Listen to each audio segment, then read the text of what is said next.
A new member is about to arrive in the Addams family. While Gomez and Thing are having an arm wrestling match, Morticia tells them that her purse has burst, and they all rush immediately to the hospital. In the delivery room, the doctor asks if the woman wants anesthesia, but Morticia says she doesn't need it. What he doesn't even realize is that feeling extreme pain is one of the greatest pleasures of this bizarre family. When the baby finally arrives in the world, Gomez rushes to the waiting room and gives the long-awaited news to his relatives. The child has been born well and is a boy. When they return home, the Thing guides the couple into the baby's room, which looks like something out of an abandoned house from a horror movie. When young Pubert is placed in his crib, the poor boy begins to cry, but feels happy and safe again when his mother places a toy bear beside him. Then the whole family gathers around the crib and the two siblings, Wednesday and Pugsley, enter the room jealous, planning to get rid of that little creature. In the middle of the night, the girl and her brother take Pubert and climb up on the roof. They decide to do an experiment by throwing a cannonball and the baby at the same time to find out which one will bounce when it hits the ground. However, at that instant, Gomez opens his bedroom window to enjoy the stars next to his beloved, and luckily manages to rescue the baby in time. The cannonball keeps falling until it hits Lurch's head, who is watering the plants. When asked why they try to eliminate their sibling, the children state that when a new baby comes into the family, one of their siblings must cease to exist. However, Grandmama claims that, nowadays, this is not true. At least, not anymore. At this point, Gomez and Fester remember the good times they had in their childhood. They hated each other and spent much of the time trying to eliminate each other. As they recall these beautiful memories, the two brothers embrace and Gomez throws Fester into the wall. He then throws several knives in his direction. Apparently, nothing has changed. Wednesday and Pugsley have not yet given up on their mission to get rid of the youngest. After using their guillotine to slice a watermelon, the pair intend to use it to slice Pubert.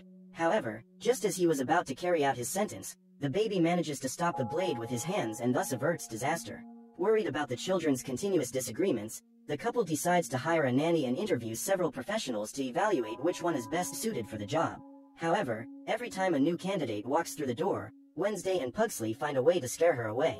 Just when Morticia and Gomez had given up hope, a woman named Debbie Jelinsky shows up.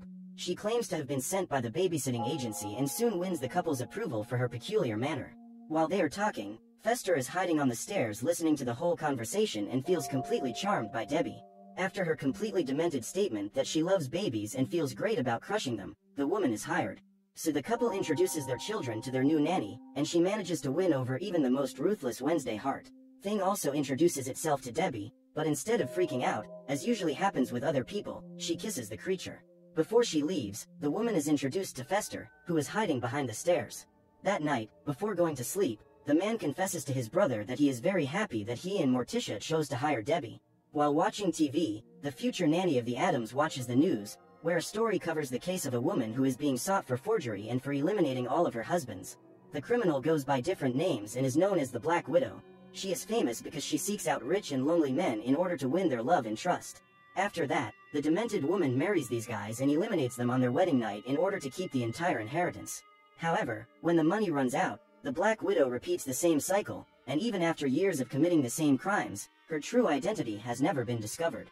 The next morning, Debbie joins her first work shift and starts the day by saving Pubert from being crushed by an anvil. When the couple and Fester leave the house, they leave Debbie in charge of the mansion and the woman goes through her suitor's papers to find out the size of his fortune. Meanwhile, Wednesday is camouflaged outside, snooping on everything her nanny is doing. Realizing the girl's presence, Debbie begins to think of a plan to get rid of her. Later, the young woman goes to confront her and tells her, in a tone of irony, that she has noticed Debbie's interest in her uncle Fester.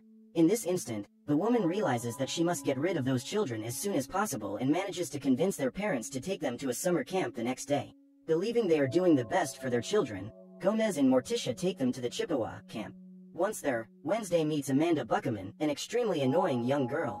Minutes after all the kids arrive, the couple, Gary Granger and Becky Martin Granger, introduce themselves as the owners of that camp and state that their mission is to make sure those kids have as much fun as possible. Joel Glicker was also forced by his parents to go to that summer camp and feels completely out of place in that place.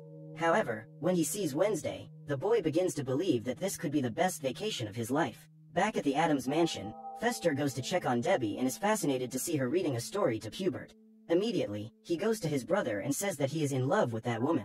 Fester then decides to invite her to a dinner party and asks Gomez and Morticia to accompany them. While the nanny and Morticia go to the bathroom, the man asks his brother for some loving advice, since he has an excellent relationship with his wife. When the girls return, Gomez invites Morticia for a dance, and the two of them stand out as the most passionate couple in the place, attracting everyone's attention as they have fun in the ballroom. As Debbie watches them, Fester tries to get her attention in unconventional ways, only reinforcing how demented he is. At the end of the show, there is an explosion of sparkling wine bottles and the customers applaud the beautiful couple. When they return home, as they walk through the cemetery, Debbie states that she has never dated and is surprised when Fester says that he has never been in a relationship with anyone either. At that moment, Debbie states that she loves him and asks how Fester feels about her. Overcome with an emotion he has never felt before, Fester confesses that he loves her too. Hours later, the man runs into Gomez in Morticia's room to deliver the big news. He and Debbie are engaged to be married. Upon seeing the ring in the psychopath's hands, Morticia recognizes it, and Gomez claims that the ring belonged to her mother and was buried with her.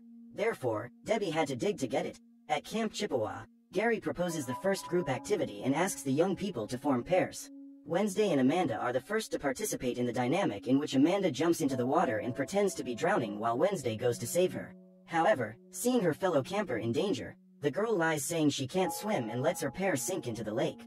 The next morning, Wednesday and Pugsley receive a letter notifying them of their uncle's upcoming marriage and the girl becomes worried about him. Upon learning about the news, Amanda begins to mock the two siblings and Pugsley threatens her. Sensing the beginning of friction, the Granger couple decides to send the two siblings to the Harmony Cottage. Minutes later, Joel is also sent there for refusing to do the activities, as he prefers to spend his time reading a book. After being left abandoned in that place for several hours, the trio decides to flee, but they are caught in the act. Amanda and her friends agree that they should be punished, but Becky states that no children will be punished in her camp. Instead, they decide to get together in a choir to sing songs, which, for Wednesday, is the worst punishment of all. That night, the Addams throw a big party to celebrate Debbie and Fester's engagement. At this event, the bride has the opportunity to meet some other members of the family. Among them is Margaret and her husband. The couple also recently had a baby and Margaret is happier than ever. Hiding in the science room, Wednesday tells Joel that her uncle is getting married and she needs to attend the wedding. She then invites the boy to accompany her. At the ceremony, the girl throws rocks on the way to the altar while Pugsley carries the couple's rings. Cousin It is the master of the ceremony and conducts the vows. At the end of the wedding, Debbie and Fester leave for their honeymoon and the bride throws her bouquet. Unexpectedly, Wednesday ends up picking those flowers and Joel tells her that she will be the next member of the family to get married. When they arrive in Hawaii, Debbie decides to turn on some romantic music while Fester is in the bathtub and accidentally knocks the radio set into the water, causing her husband to be electrocuted. However, to her despair, nothing bad happens to the man and he ends up enjoying that feeling. That night, Fester is excited for his wedding night, and Debbie takes the opportunity to blackmail him. In order for her to lie next to him in bed, there is one condition. After that night, Fester could never speak to his family again. Although upset, the man gives in to his passion. After the wedding, Wednesday and Pugsley return to the Chippewa camp, and the girl feels great sorrow when she reads her uncle's letter, in which he reveals that he can never see them again. However, when Pugsley hits a bird at target practice, Wednesday soon gets in a good mood again. When the new couple arrives in New York, where they will live, Debbie decides to make some changes in her husband's style, since they will need to be seen together. She uses Fester's large fortune to buy a beautiful mansion, where she intends to spend the next few days with him until she finds another opportunity to eliminate him. That same day, Gomez receives a letter from his brother and is disappointed to discover that Fester does not wish to see them again. Morticia tries to conform her husband and says that all this is just a phase. According to her, as soon as the passion passes, Fester will be the same again. With only 2 weeks left until the end of the vacation period, the Granger couple organizes a play that is to be performed on the day that parents pick up their children from camp. Gary reports that, after much thought, he decided to cast Amanda in one of the main roles, as a pilgrim, alongside her friends. Playing opposite her will be Pocahontas, the main character, who will be played by Wednesday Addams.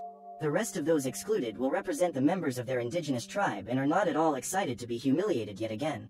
Unhappy with Fester's letter, his family members decide to go to New York and pay him an unexpected visit. However, when Debbie finds them, she states that Fester does not want to see them.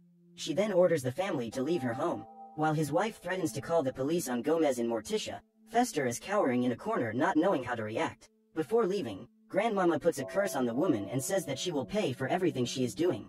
While Gomez goes to the police station to try to convince one of the officers to arrest Debbie, she is buying a passport out of the country, already planning her escape after being widowed.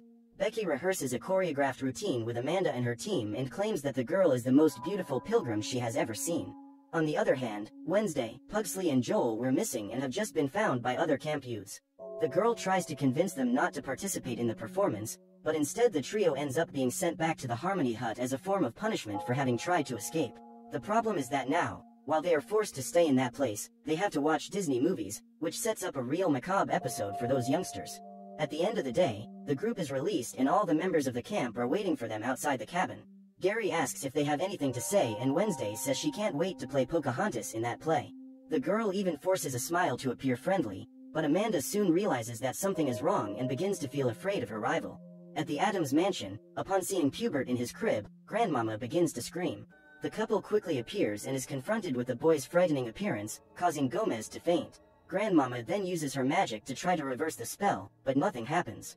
She says that the only way to get everything back to normal is to bring Fester back. Weeks later, the long-awaited day of leaving the camp comes to an end.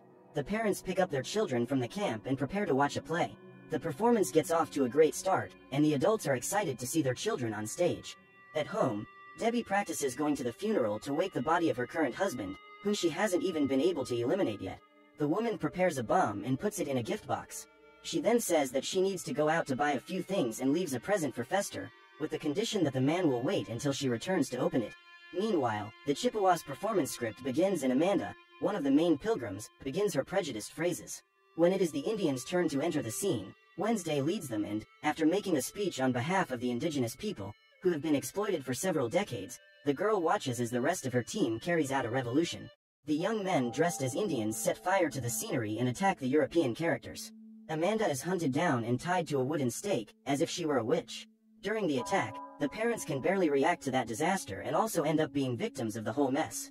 Hours later, the children have already overrun the camp and are roasting the Granger couple like pigs.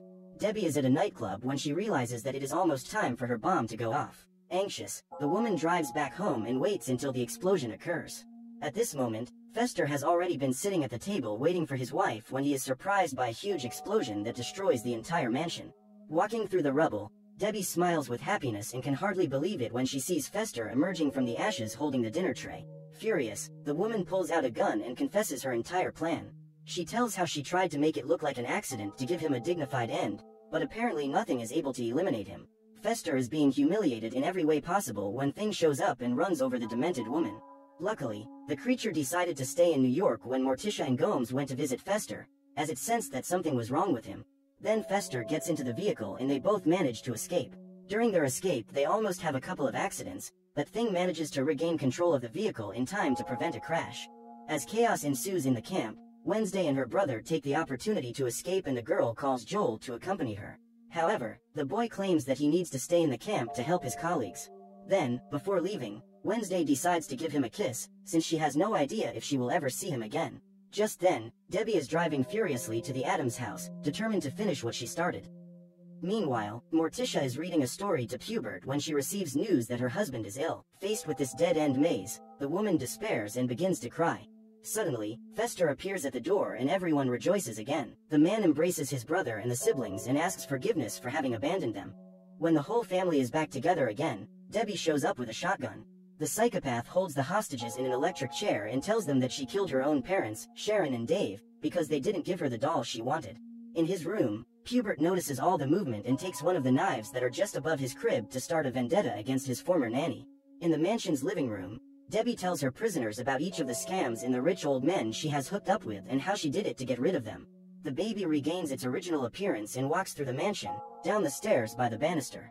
Just as Debbie was about to pull the lever that will eliminate all the Addams, the cannonball that Pubert knocked over rolls down the stairs and lands in Grandmama's soup pot. Seconds later, the pan explodes, throwing the ball far away and the baby even farther away.